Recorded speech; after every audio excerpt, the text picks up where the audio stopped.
Hi, I'm Mike Warner, this year's president of the Greater Medina Chamber of Commerce Board of Directors. I would like to welcome you to the 2018 Candidates Forum in partnership with Medina TV. All candidates in contested races were invited to be interviewed. I'm pleased to be joined by Jared Fry of Medina TV for the interviews. We hope you find these interviews informative and helpful as you cast your vote. We'd like to welcome Colleen Swedyk, candidate for County Commissioner, to the Greater Medina Chamber and Medina TV Candidates Forum.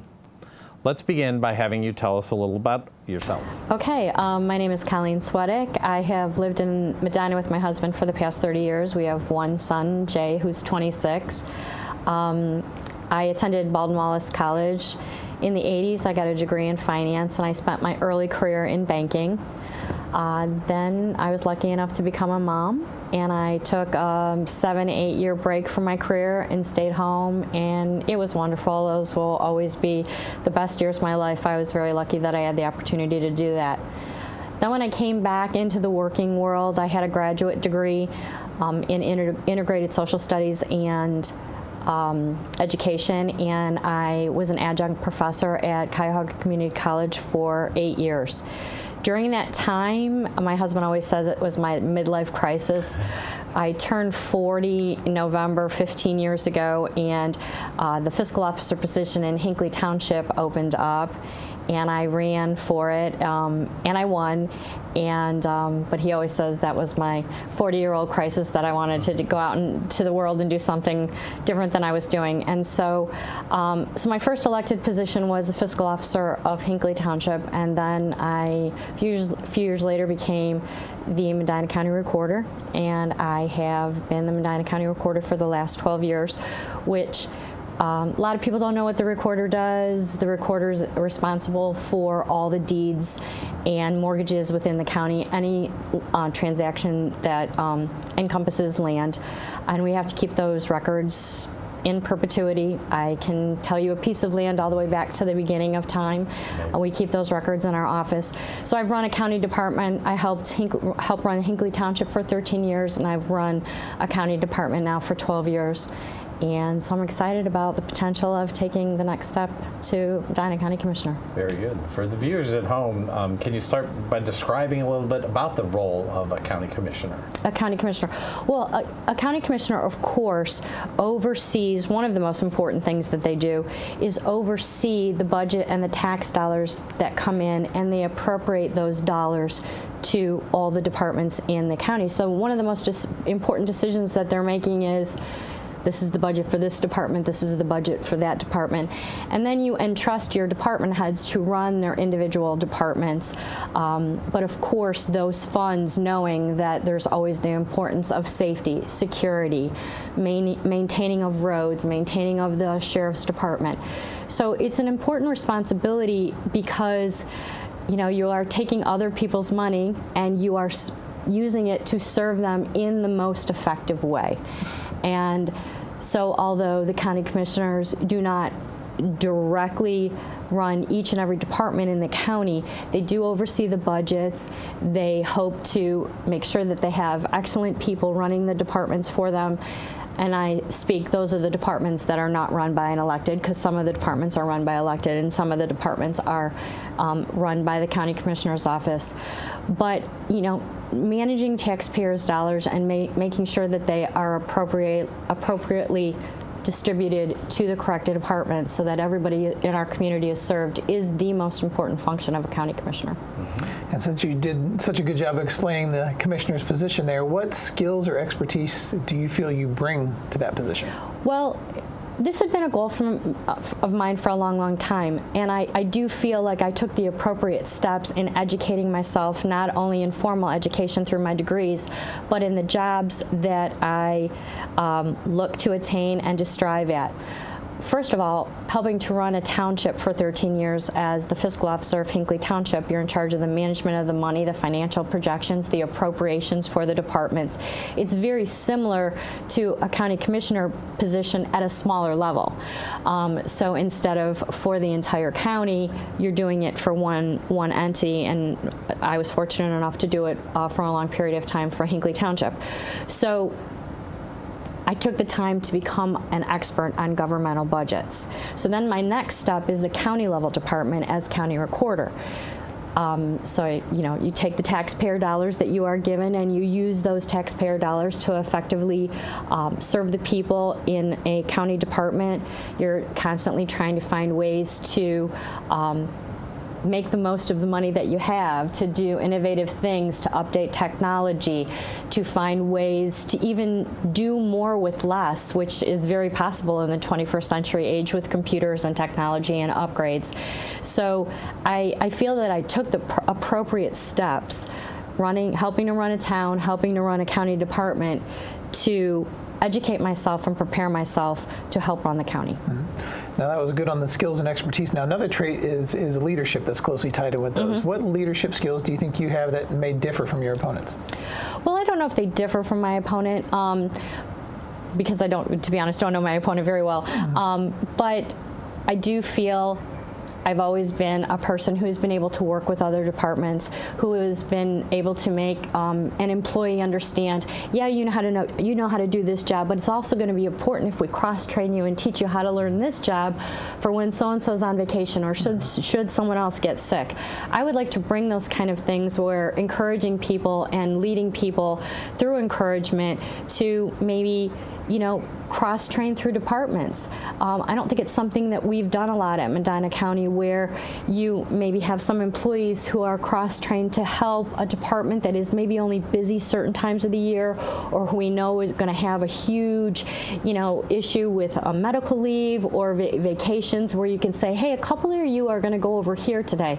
So I think guiding people to educate themselves and being a leader that helps others make the most of themselves and feel that they're contributing as much as they can by being an example and doing that yourself, I think are important leadership skills. I also think I am a person who is very good at understanding who the smartest person in the room is on a particular topic. I am in no way a computer science expert, but if I'm sitting at a room with 5 or 6 people and listening to them talk, I feel that I have a really good leadership skill of saying, he is the one who's making the most sense. He is the one who knows the most about this topic. He is the expert on this topic. I'm going to listen to his opinion. So I think as a manager, it's very important that you also know who you should be listening to take advice. Who is the smartest person on a certain given topic?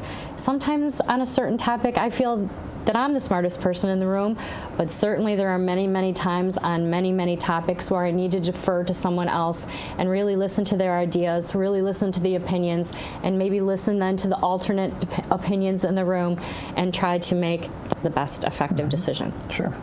And of course, some of those decisions will have to tie in with a budget. And what do you think are some of the biggest cost area concerns with the county budget? And I guess, how would you address them? Well, the problem with running any government entity is everything eventually gets more expensive. Things rarely get cheaper. So you are continually trying to find ways to do more with less, as I said before. Some of the concerns in the county right now, again, you always have to look to your safety service forces and always make sure that they are funded adequately. The people that take care of the roads, the engineers departments, people that are plowing our roads, always have to make sure that our people are safe and taken care of in those areas. The kind of departments that I feel that we can make headway in the future in cost effectiveness are, like I said, departments like mine, like the county recorder's office, where it is an office type department, where cross-training from other departments could help save money, where maybe you spend a little money on some software that is going to upgrade the department, to make it more efficient, to make it potentially be a department that could work with less employees. And I never say those words acting like I would be a hatchet man. There's always somebody in the county retiring. You always can make reductions through attrition, through retirements. And again, always remembering there are certain departments that are, for the safety and welfare of the individuals of our county.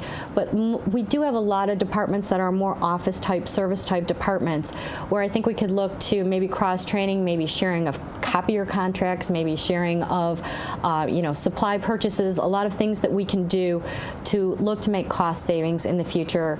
Again, things just get more expensive. They rarely get cheaper when you're running a government entity. Absolutely. You talked a little bit about certainly the cross-training capabilities you just mentioned there, also some supplies and copier, things like that. Are there other areas of government procurement where you think that things could be improved in other areas? Well, I think the one great thing about living in Medina County is we do really have good leaders, and we really do have good department heads, and they're making good decisions. And until I'm in there and exploring the departments and looking at their particular budget and analyzing their budget lines and things of that nature, I'd hate to say no, any department is doing poorly, because being up there for 12 years, that's not what I think. But I do believe that some fresh eyes are always a good thing. Sure. You take a budget sheet, you take financial projections, you take appropriations, and fresh eyes on a sheet, especially somebody who has a governmental budget expertise, is always a good thing. And so I am excited about potentially taking on this challenge and taking one department at a time and saying, okay, this department, I'd like to look at their budget, I'd like to look where they're purchasing, I'd like to look at the maintenance contracts I have, I'd like to look at the service contracts that they have on their machinery, I'd like to look at their software. I'd like to take one department at a time and completely analyze it and see where we could do better, where we may be doing absolutely great and we just need to continue to maintain, or see if we can tweak things and improve them. So I'm not saying that at the county level anything is going wrong right now, because this is a great town and we have great leaders and great department heads. But I do always think some fresh eyes are a good thing to see, look at things and see where we can head into the future. Well, that's great you mentioned fresh eyes, because one of the topics I was going to ask next regards something that's been around for quite a while, and that's the waste and recycling issue that one way or another has come around up and down through the years and is back up as one of the topics now. How would you address that situation? Well, first of all, I think it's been addressed. A contract's about to be assigned, and it is a 10-year contract, so it has been addressed. The past 7 or 8 months that this issue has been a huge discussion at the commissioners' meeting. I've taken the time to educate myself on this, and there is no perfect answer to this. First of all, somebody's going to be happy about it. Sure. Somebody's not going to be happy about it. There's no perfect solution to this question. But what I have seen is the single stream system that we had here in Medina County in the 90s. It is failing all over the country. It is a system that people are pulling away for, not going back to. And one of the main reasons across the nation that the single stream service we used to offer is failing is because the price of recyclables has plummeted. So when you're collecting the recyclables and you're trying to sell them to make money, to make the whole thing more cost effective without taking more taxpayers' dollars to service garbage, the process to get the recyclables clean is so expensive now that many manufacturers are choosing to purchase virgin product instead of purchasing the recyclables, which then makes the cost of the recyclables plummet even more. So although this is a very difficult decision, I do feel the two commissioners that have decided to head into a different direction for the next 10 years have made a very, very sensible decision. Again, it's really tough, but the system that we had in the 90s is just not financially sustainable at all, as it was 20 years ago. And again, things change, prices of things change, cost of equipment change. So they are making the best decision. I feel the residents going in the direction that they're going. Again, not everybody agrees, but You just can't make the CPF of 1994 work in a 2018 market when the recyclables are just not as attractive to the manufacturers as they were 25 years ago. So I do think the Board of Commissioners have made the sensible decision to head into this area where they are going to maintain the more commercial type wastes and have the individual entities more take care of their own residential waste. And the system that I think will eventually spread to much of the county is the system that Montville is doing. Montville has now, and I think it's been at least a year now, they have a system where all of their households get 2 containers, 1 for garbage, 1 for recycling, and the entire township is serviced by a company that won the bid for the entire township. It has been so successful and so cost effective to have one private company win a bid for one large township that other townships in Medina County are now looking to this model. York Township is looking at it, Litchfield Township is looking at it, and I do believe it will be a domino fall where people will see this example that Montville has done where their residential waste is recycled right at their home. They open their garage door, they throw the garbage in this one, they throw the recyclables in this one, and once a week it gets picked up at the end of their driveway. It's been a very successful residential program, and instead of the CPF doing it, the people of Montville are doing it at a very reduced cost of what they used to pay for garbage. And I think it's a model that will be looked at by the rest of the entities in the county, and I think it's the direction we're heading. Okay. And I guess on that same topic, you kind of tied in nicely for me. You mentioned the townships, and of course the townships and various cities are what make up the county. Mm-hmm. How important is it, in your mind, with the partnership to work with these townships and cities on different... Very important, and it is one of my major goals. I want to be a commissioner where the councilman of Brunswick, the councilman of Wadsworth, the councilman of Medina have Colleen's cell phone, right in the thing, call Colleen. I want to be a commissioner, I said councilman, I think. I want to be a commissioner where they all feel free to call me. They all feel free to say, hey, I got an idea. Hey, we have an issue. I'd like to have a cup of coffee and pick your brain on it. I've been in the Township Association for years as a township fiscal officer.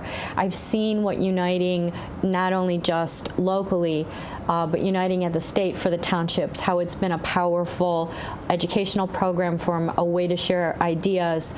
Early on when I was a newbie fiscal officer, the fiscal officers of Medina County, there's 17 of us, we used to have quarterly meetings, and we'd help each other and we'd teach each other, okay, this might come up at your audit, this is how you do it. If you're having a problem with your appropriations, this is how you fix it. And we united and we helped each other. We didn't just work for our own townships. We would be able to call each other and say, hey, I'm not balancing, what's the issue here? And there'd always be somebody to say, yes, yes, yes, or did you check this, did you check this? And so I've seen how effective that is in the real world at the township level. I've seen how effective that is at the county level when departments work well together, when you're making sure your employees are an example of yourself and representing themselves to another department in a professional, helpful way. There's no department that ever calls the county recorder's office where my employees don't take care of them, see what they need, make sure they have everything they need, and say, is there anything else we can help you with? So collaboration and working together will be absolutely one of my very first goals, again, is to make sure that all the entities will have my phone number and that they can call me at any time. Very good. Is there anything else you'd like the viewers to know when they come to vote this year? I do think I'm a candidate that has prepared myself, again, educationally, professionally, learned everything I can, not only about Hinckley Township, but about Medina County, learned about the responsibilities of the state, understand the importance of this position and the responsibility that you have in leading the county. And I really do think I am the one who has prepared myself to lead Medina County in the 21st century. Thank you. Very good. Thank you, Colleen. We wish you the best of luck this November. Thank you very much. Thank you.